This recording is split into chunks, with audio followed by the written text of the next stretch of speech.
Okay, use the trunk, use it. Okay, go.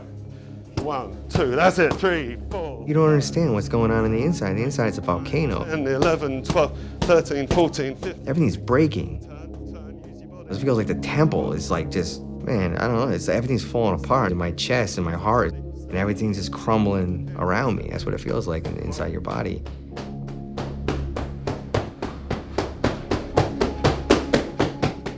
I mean, there are days that I don't get off the couch. I can't talk right, I can't read, I can't type right. I can't even tie my shoes those days. It's just horrible.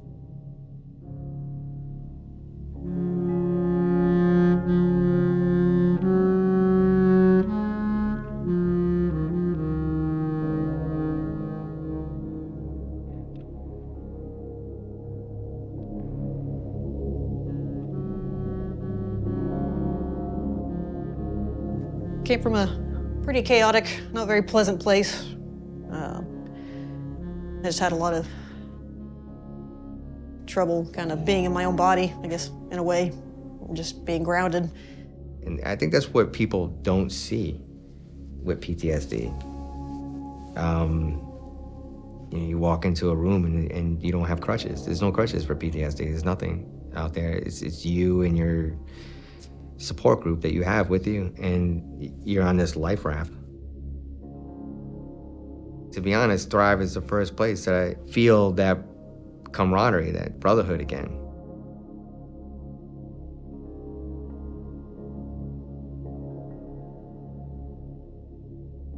And then we'll put that cap in there, so we were interested in studying veterans for the last decade or so, and we had a really good opportunity to start merging some of our interests here with an opportunity from the philanthropic side to establish a program, which we call the Thrive program. I'm excited. I hope we'll be done, midway through the semester, and I'm already looking forward to the event and start helping the people we need to help. Mm-hmm.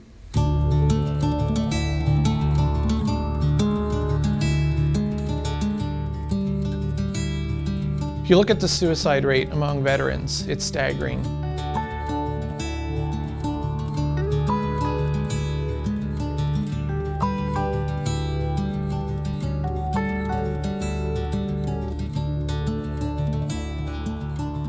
There's a lot of, whether it's fear of the unknown, what you hear on the radio, what you see on TV, there's like, veterans are broken, they need help, they can't do anything. The good news is they're symmetrical, okay? I want to help people realize that they're not broken. We've helped a lot of people by just telling them they're okay. So what's interesting about traumatic brain injury is there's really no single universal definition of TBI. So typically what you need to have in order to diagnose a TBI is an event and then some sort of residual, something that comes from that event. When I did my testing on the 3-day evaluation, it was reinforced that my vestibular system is not working the way it should. We're going to go for endurance, not speed today. I mean, they're seeing probably 9 to 12 specialists in a 3-day window. Medical care was a big part of it, even if it was just 3 days at that time, just needing to speak to specialists where you just have their undivided attention. We want to tap into how awesome your eyes are working, and we want you to use your legs more for balance. In those 3 days, it was the most intense evaluation, and because they wanted to get to the root of the problem. One of the reasons that we wanted to do this is because we're able to leverage the entire UNC system. UNC is totally committed to veterans, so it just makes it this perfect place to be at, where if somebody has an interest and is an expert in something and we need their help, we can reach out to them and they're more than willing to help out. By being here in such a big place with so many resources, we're able to tap into experts in everything.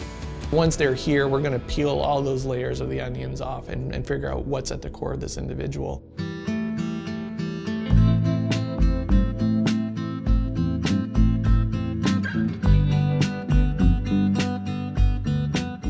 I'm not going to like this, I can already tell you. There was one Wednesday I woke up with a massive headache. So trying to go and do the therapies and try to do those kind of things is difficult for me. Let's give your head and neck a break. Okay. I'm going to open the door a little bit. It's hard to put forth that effort when your brain doesn't want to work. She was doing different head manipulations, different eye movements to try to wake that system back up and say, hey, it's time to work again. My goal, if we were to do the entire exercise, it's each direction. So a total of 4 minutes with grounding in between. This is the least favorite therapy I go to, but the one I need the most.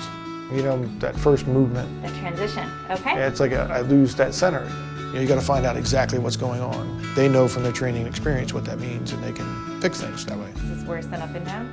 Yes. Okay. Yeah, that's getting a little uncomfortable. She has certain exercises, and she knows which ones will do what to you. And she does them in a way to try to sneak up on that. She calls it just barely poking the bear without making the bear mad enough to attack. I don't think it's a dizzy feeling, it's an agitated feeling. You want to ground? I don't feel dizzy, she does techniques after that to help calm your system down. You know, it's like bring the bear back to hibernating again. Cat gets dinosaurs. I want a purple dinosaur.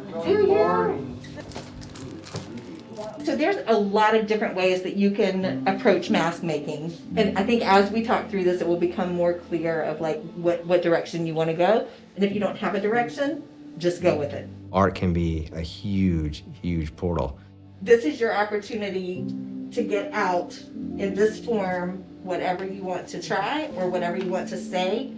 Not only are you learning how to make the art, you're kind of learning about yourself as well. Our masks, you know, it's kind of how we see ourselves or what we put out for other people. At first I wasn't thrilled about because I am not a visual artist. I don't draw very well, which it turned out to be a pretty good class because it's not, the image I had of it is not what it is. It's just interesting seeing what goes on in everyone else's heads, just through their own styles and drawings. Just try and make something without thinking about it. A lot of the subconscious stuff comes out through it. People don't really understand it, but I think it helps. First assignment was our bridges. Still have mine with me, but yeah, we had to. Assignment was kind of draw a bridge. I guess it represents where you've been, where you are, and where you're going. What are you supposed to do when the environment you're living in is pretty much on fire around you? You can either, you know, stay there and burn or keep going on into something better, hopefully.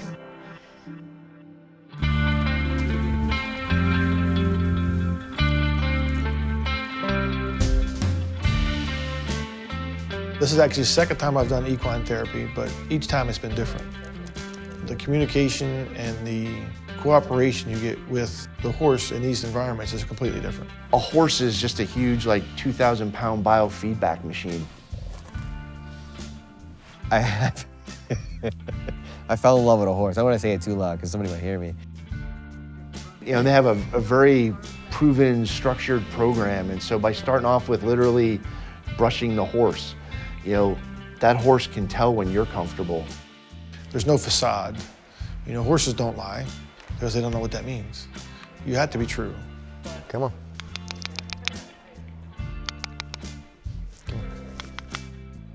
And you find that cooperation and communication by being open and honest with the horse and just your actions.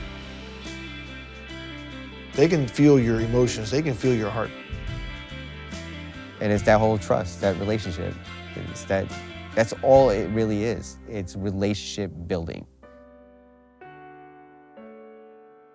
I've been to therapies before. I've been to group therapies. I've been to a lot of things that were not very worthwhile to me. And a lot of them start out, you just sit down in a room with a bunch of people, you have no idea who you are, you don't even know their names, and you're supposed to spill your soul.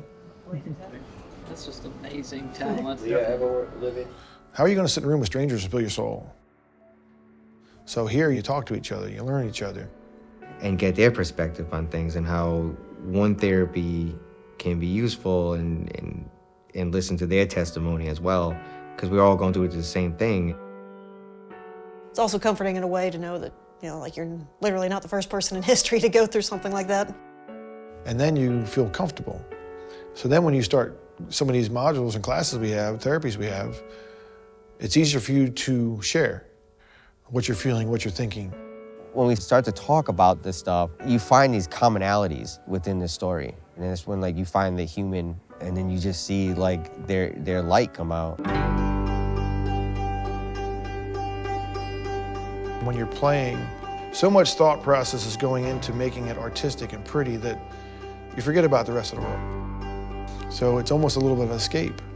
The first session, I think, John was talking to me and he's like, do you box? And I said, yeah, I do. And he goes, well, by the end of this, we can get the boxing gloves. And that's exactly what he did.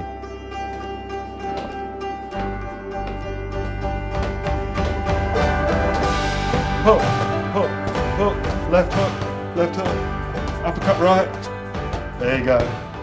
To be able to move like that, dude, I haven't swung my right as hard as I did for years. To be able to swing full and through the target was, unbelievable. It was such a oh, I so got it, man. Coming over the top, hit me with your left. Whoa, good one. Beautiful.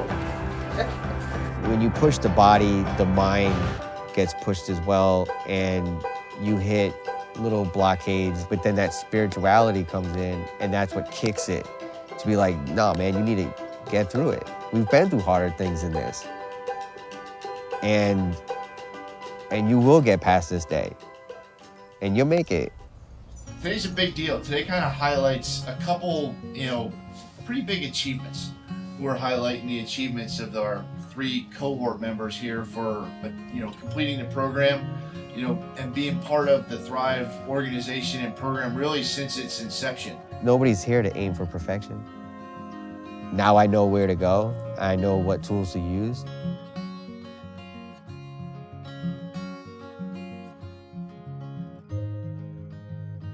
To be honest, I don't think the program did wrap up. It's still continuing because still trying to implement the stuff that I've learned in the 2.5 weeks.